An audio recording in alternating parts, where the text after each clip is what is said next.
नमस्कार, मी आहे रिंकू. नागपूर समयच्या मराठी बुलेटिनमध्ये आपलं हार्दिक स्वागत आहे. चला तर मग सुरुवात करूया आजच्या काही महत्त्वाच्या निवडक बातम्यांना.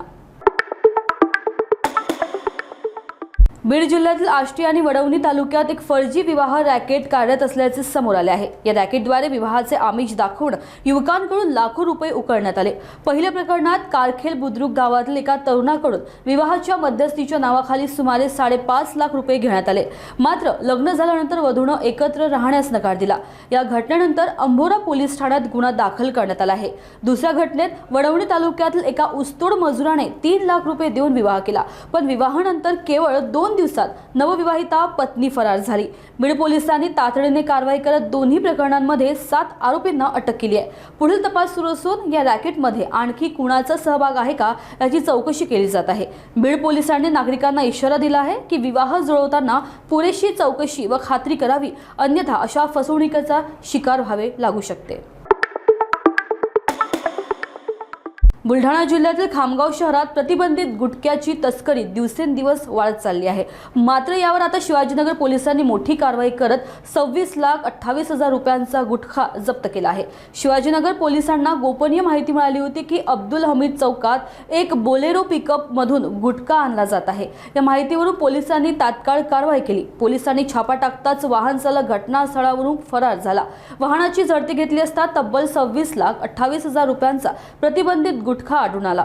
पोलिसांनी गाडी आणि संपूर्ण गुटखा जप्त केला आहे. ही गुटखा खेप, शेजारील जिल्हे व राज्यातून खामगावात आणली जात असल्याची प्राथमिक माहिती आहे. या प्रकरणी पुढील तपास शिवाजीनगर पोलीस करीत आहेत.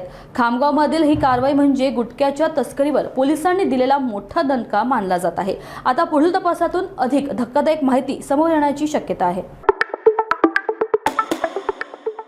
सोलापूरच्या अक्कलकोट महामार्गावर आज सकाळी भीषण अपघात घडला आहे.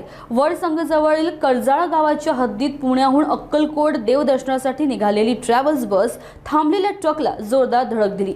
या अपघातात 3 जणांचा जागीच मृत्यू झाला असून अनेक भाविक गंभीर जखमी झाले आहेत. सकाळी अक्कलकोट महामार्गावर ही ट्रॅव्हल्स बस पुण्याहून 30 ते 35 भाविकांना घेऊन अक्कलकोट देवदर्शनासाठी जात होती. कर्जाळा गावाजवळ बस थांबलेल्या ट्रकवर आदळली. धडकेनंतर बसच्या डाव्या बाजूस मोठे नुकसान झाले. या भीषण अपघातात 3 जणांचा जागीच मृत्यू झाला असून अनेक जण गंभीर जखमी झाले आहेत. जखमींमध्ये लहान मुलांचाही समावेश आहे. अपघातानंतर स्थानिक नागरिक आणि प्रशासनाने तात्काळ मदतकार्य सुरू केले. सर्व जखमींना अक्कलकोट व सोलापूर येथील सिव्हिल रुग्णालयात दाखल करण्यात आले आहे. पोलीस घटनास्थळी दाखल झाले असून अपघाताचे नेमके कारण शोधण्याचे काम सुरू आहे. या अपघातामुळे परिसरात हळहळ व्यक्त होत असून भाविकांच्या सुरक्षिततेचा प्रश्न पुन्हा एकदा ऐरणीवर आला आहे. नागपुरातील दरोडकर चौकात रविवारी दुपारी धक्कादायक प्रकार घडला. माजी विधान परिषद सदस्य गिरीश व्यास यांच्यावर दिवसाढवळ्या चोरीचा प्रकार घडला आहे. गिरीश व्यास हे पत्नी समवेत कारने प्रवास करत होते. त्याचवेळी 2 अज्ञात व्यक्तींनी त्यांना गाडीखाली तेल गळत असल्याचे सांगत थांबवले. गिरीश व्यास गाडीतून उतरून तपासणी करत असताना एकाने त्यांच्या डोळ्यांवर मिरची किंवा केमिकलयुक्त स्प्रे फवारला. दुसऱ्या आरोपीने गाडीतून 50,000ची रोकड असलेला बॅग घेऊन पळ काढला.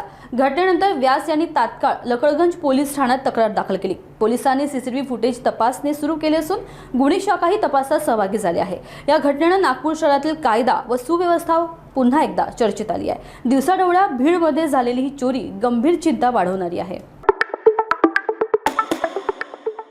गोंदिया रेल्वे सुरक्षा दलाच्या CIB शाखेचे प्रभारी निरीक्षक समीर खलखो यांनी आपल्या जीवाची पर्वा न करता एका प्रवाशाचा जीव वाचवलाय. ही घटना 10 जून रोजी राजनांदगाव रेल्वे स्थानकावर घडली आहे. राजनांदगाव स्टेशनवर निरीक्षक समीर खलखो व ASI RS बागडेरिया हे गुप्त गस्तीसाठी उपस्थित होते. यावेळी चेरलापल्ली ते रक्सोल एक्सप्रेस स्थानकातून निघत होती.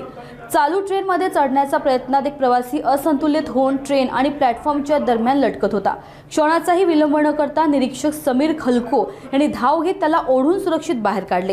ही धाडसी घटना CCTV कॅमेऱ्यात कैद झाली आहे. RPFने निरीक्षक समीर खलखो यांच्या कार्याची प्रशंसा केली आहे व प्रवाशांना चालू गाडीत चढू नये असे आवाहन केले आहे. समीर खलखो यांची धाडसी कृती केवळ एक जीव वाचवणारी नव्हे तर इतर प्रवाशांसाठीही एक प्रेरणादायी संदेश आहे.